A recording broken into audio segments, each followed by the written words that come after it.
F-35 యుద్ధ విమానాలు భారత్ కొనుగోలుకి ఒప్పందాలు. ఇది తాజాగా నరేంద్ర మోడీతో కలిసేసి రాబోయేటటువంటి రోజులలో భారతదేశం తీసుకోవడానికి ఒప్పుకుంది అన్నటువంటిది. అయితే అదే తీసుకుంటారా ఏం తీసుకుంటారు అన్నటువంటిది మోడీను ట్రంప్ డిసైడ్ చేయరు. ఫ్యూచర్లో వాళ్ళు డిసైడ్ చేసుకుంటారు. ఇది మన సైనిక అధికారులు. F-16 ఎఫ్ సిరీస్ విమానాలు మనకి వద్దు అని మన భారత సైన్యం అమెరికాకి ఇంతకు ముందే చెప్పింది. బైడెన్ టైంలోనూ చెప్పింది, అంతకుముందు ట్రంప్ టైంలోనూ చెప్పింది. F-16 అప్పుడు వద్దంటే లేదు లేదు F-35 దానికంటే ఇది సూపర్సానిక్ టైపు, అంటే శబ్దము కంటే వేగంగా వెళ్ళేటటువంటిది కాబట్టి ఈ పనికి వస్తాయి అని చెప్పుకొచ్చారు. అయితే ఇది కొంటే మనకి ప్రయోజనం, అంటే ఇది వద్దని మనం రఫేల్ కొన్నాం.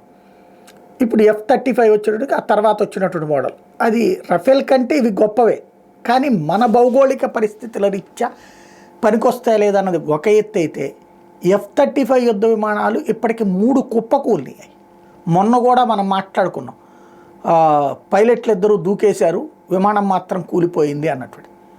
మరి వాటిట్లో ఉన్న లోపం ఏంటో వాళ్ళే డిసైడ్ చేయకుండా అవి బలవంతంగా రుద్దుతారా, మనం రుద్దించుకోబడతామా చూడాలి.